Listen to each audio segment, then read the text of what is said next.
오늘 우리에게 주신 말씀은 출애굽기 17장 8절에서 16절 말씀입니다. 봉독하겠습니다. 그때에 아말렉이 와서 이스라엘과 르비딤에서 싸우니라.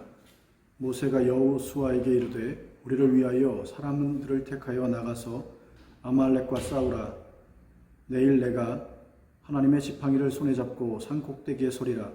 여호수아가 모세의 말대로 행하여 이 아말렉과 싸우고 모세와 아론과 훌은 산 꼭대기에 올라가서 모세가 손을 들면 이스라엘이 이기고 손을 내리면 아말렉이 이기더니 모세의 팔이 피곤하매 그들이 돌을 가져다가 모세의 아래에 놓아 그가 그 위에 앉게 하고 아론과 훌이 한 사람은 이쪽에서 한 사람은 저쪽에서 모세의 손을 붙들어 올렸더니 그 손이 해가 지도록 내려오지 아니한지라. 여호수아가 칼날로 아말렉과 그 백성을 쳐서 무찌르니라. 여호와께서 모세에게 이르시되 이것을 책에 기록하여 기념하게 하고 여호수아의 귀에 외워 들리라. 내가 아말렉을 없이하여 천하에서 기억도 못하게 하리라. 모세가 제단을 쌓고 그 이름을 여호와 니시라 하고 이르되 여호와께서 맹세하시기를 여호와가 아말렉과 더불어 대대로 싸우리라 하셨다 하였더라. 아멘. 본문 내용은 우리가 잘 아는 것처럼 아말렉이 도전에 오므로 이스라엘과 싸움이 벌어지게 됩니다. 이때 여호수아는 군대를 이끌고 아말렉과 싸우러 나갔고 모세는 아론과 훌을 데리고 산꼭대기에 올라가 손을 들므로 큰 승리를 거두었다는 것입니다. 아말렉이 와서 싸우게 된 때가 언제냐? 오늘 본문에는 본문 8절에 그때라고 기록하고 있습니다. 여기서 그때란 반석을 친 사건이 있고 나서입니다. 반석을 쳐서 물이 나옴으로 하나님이 계신지 안 계신지를 시험할 때 이를 근거로 하나님의 계심을 믿게 된 것입니다. 이처럼 하나님의 계심을 믿게 되었다면 그것으로 끝난 것이냐?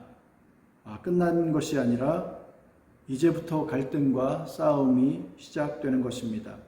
왜냐하면 하나님이 주신 말씀과 우리가 살아가는 현실의 갭이 크고 또한 바울의 고백처럼 하나님의 법과 또한 죄의 법이 우리 안에서 싸우기 때문입니다.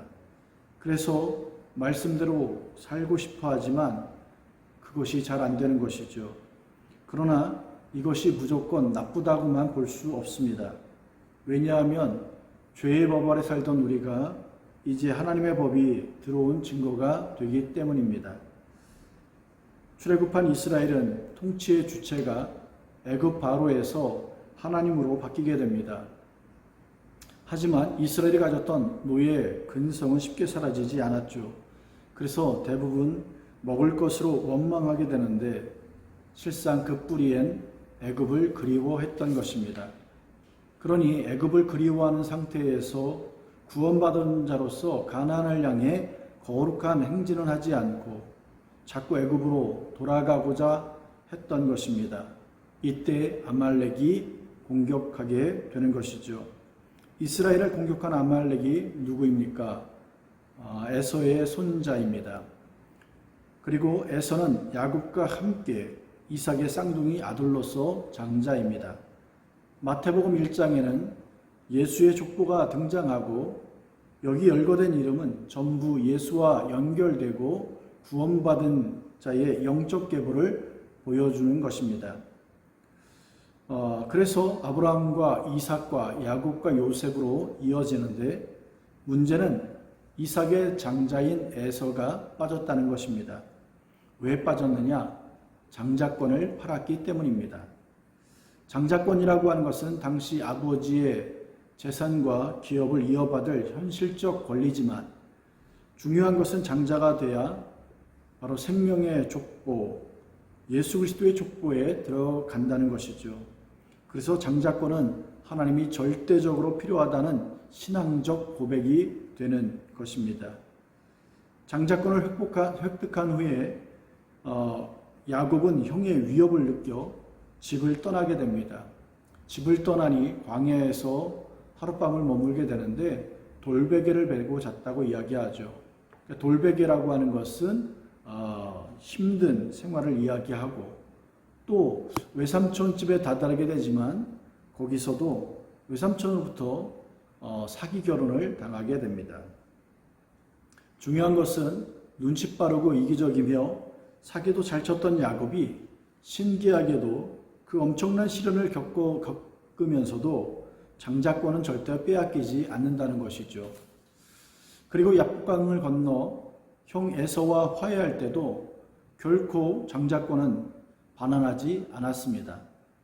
이처럼 아무리 고달파도 장자권을 놓지 않으므로 절대 하나님만은 놓칠 수 없다는 것입니다. 이로 인해서 야곱은 험악한 세월을 보내게 됩니다. 하지만 그 결론이 무엇입니까? 하나님의 사람으로 이스라엘이 되어 예수 그리스도의 거룩한 족보에 기록된다는 것입니다. 반면 에서는 창세기 25장에 내가 죽게 되었으니 장자의 명분이 내게 무엇이 유익하냐라고 말하게 됩니다.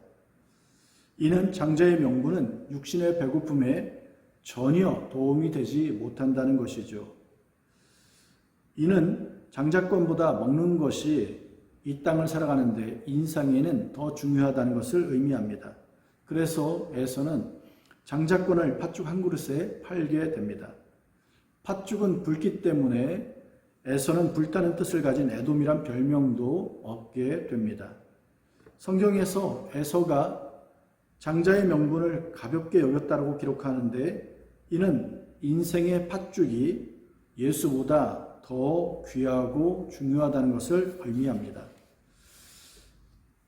그래서 성경에 기록된 에돔은 대부분 하나님의 저주를 받게 되죠. 그래서 에돔에 대한 저주는 곧 에서에 대한 저주가 되는 것입니다. 말라기 1장을 보면 여호와의 영원한 진노를 받은 백성이라고 표현할 정도로 여호와가 미워하는 것을 볼 수 있습니다. 그 이유가 무엇입니까? 하나님을 대적하는 삶을 사는 것이죠. 하나님이 무너뜨려도 다시 쌓겠다라고 이야기하는 것이 바로 에돔과 에서의 삶인 것입니다. 이는 하나님이 무너뜨려도 다시 쌓겠다. 끝까지 하나님과 싸우겠다는 것이죠. 이처럼 이삭의 쌍둥이 아들을 통해 이삭 안에는 두 자아가 있다는 메시지를 주고 있습니다. 무슨 말입니까?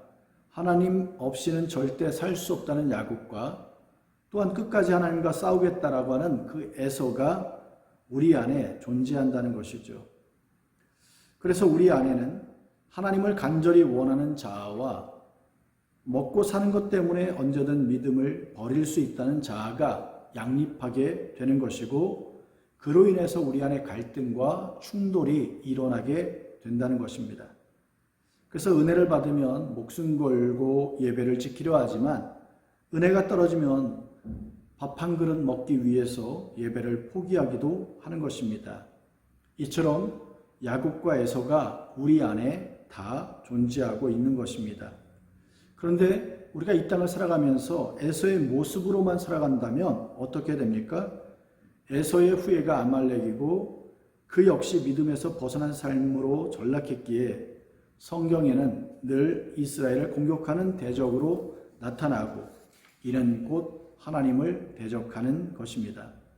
이런 아말렉에 대해서 하나님은 신명기 25장에 아말렉의 이름을 천하에 도말하겠다라고 말씀하고 오늘 본문에는 아말렉을 없이하여 천하에서 기억도 못하게 하리라 라고 말씀하고 있습니다.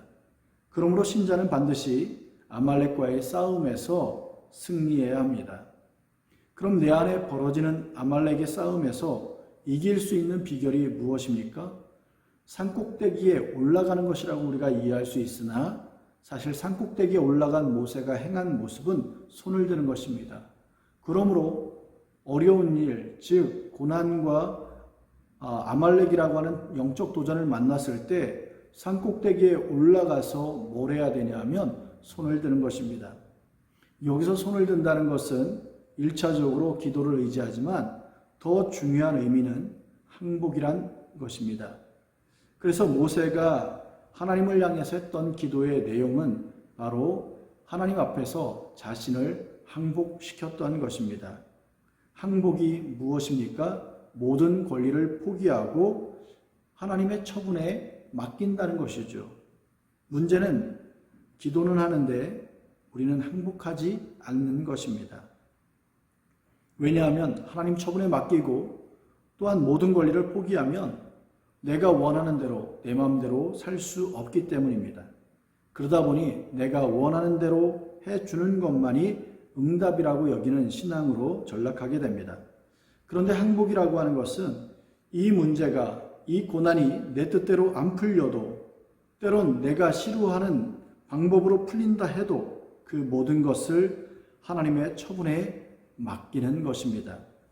이것이 진정한 기도인 것이죠. 이것이 쉽지 않기 때문에 우리는 늘 연습하고 훈련해야 합니다. 모세의 힘만으로는 사실 하루 종일 손을 들고 있다는 것은 무리입니다. 그래서 힘이 들면 내려올 수밖에 없습니다. 이때 무엇이 필요합니까? 돕는 자가 필요합니다. 모세의 손이 내려올 때 그 손을 받쳐줄 수 있는 사람, 오늘 본문에는 그것이 아론과 훌이라고 이야기합니다. 모세가 하나님께 항복하는 인생을 살아간다는 것, 그것은 늘 승리하는 것은 아닙니다. 그 일에 승리하지는 못합니다. 그래서 항복이 안 될 때가 있죠. 그럴 때 힘이 들어 손이 내려오는 그 삶을 살아갈 때 아론과 훌이 그 손을 함께 들어주게 되는 것입니다. 이는 아론과 훌이 모세를 향하여 중보기도를 했다는 것으로도 우리가 이해할 수 있지만 또 하나 다른 의미는 아론과 훌도 하나님께 함께 항복했다고 하는 의미가 담겨져 있는 것입니다. 이처럼 모세와 아론과 훌, 이스라엘의 지도자들입니다. 지도자들이 하나님께 항복하는 그 모습을 통해서 결국 이스라엘 백성 전체가 하나님께 항복한다라고 하는 의미를 담고 있는 것이죠. 이처럼 이스라엘 전체가 하나님 앞에 항복하는 그 신앙의 고백으로 하나님 앞에 섰을 때 아말렉과 싸웠던 여호수아는 큰 승리를 거두게 되고 이스라엘은 여호와 니시와 만나게 되는 것입니다. 그러므로 우리 인생에서 중요한 것은 내가 먼저 하나님께 항복하는 것이고 때로는 그 항복하려고 애를 쓰지만 힘들어서 잘 안 될 때 옆에서 돕는 자들의 손길이 필요하고 그들의 항복을 통해서 하나님 앞에 온전한 항복이 이루어지도록 애쓰는 것입니다. 우리 역시 인생을 살면서 많은 고난을 만날 때 문제 해결이라고 하는 것을 위해서 세상은 힘과 또한 권력과 또한 사람들을 모아서 문제를 해결하려고 합니다. 때로는 권모술수를 쓰기도 하죠. 그러나 하나님 안에서의 진정한 승리란 우리가 하나님께 항복하는 것입니다. 우리가 하나님께 항복하면 하나님이 우리 손을 보시고 우리 손에 승리를 거머쥘 수 있도록 축복해 주시는 것입니다. 그러므로 우리가 이 땅을 살아가면서 날마다 하나님께 항복하는 인생이 되므로 날마다 여호와 승리, 여호와 니시를 경험하기를 주님의 이름으로 축복합니다. 기도하겠습니다. 하나님 아버지, 오늘 우리는 이 땅을 살아가면서 어려운 일을 만나면 때로는 산꼭대에 올라가기도 합니다.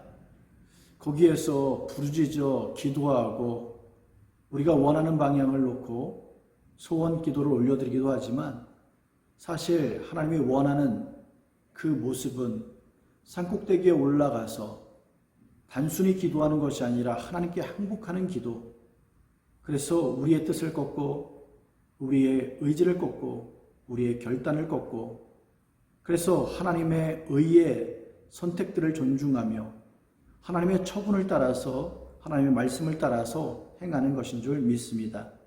오늘 이렇게 하나님 앞에 항복했던 모세와 아론과 훌을 통해서 이스라엘에 큰 승리를 주신 것처럼 우리 인생에도 하나님 아버지 하나님께 항복함으로 귀한 승리의 역사를 써갈 수 있도록 축복해 주옵소서. 이제는 우리 주 예수 그리스도의 은혜와 하나님 아버지의 무한하신 사랑하심과 성령님의 감화감동 교통하심이 하나님 앞에 항복하며 살아가기를 결단하는 모든 성도들 머리 위에 이제로부터 영원토록 함께 하시옵기를 주 예수 그리스도 이름으로 축원하옵나이다. 아멘.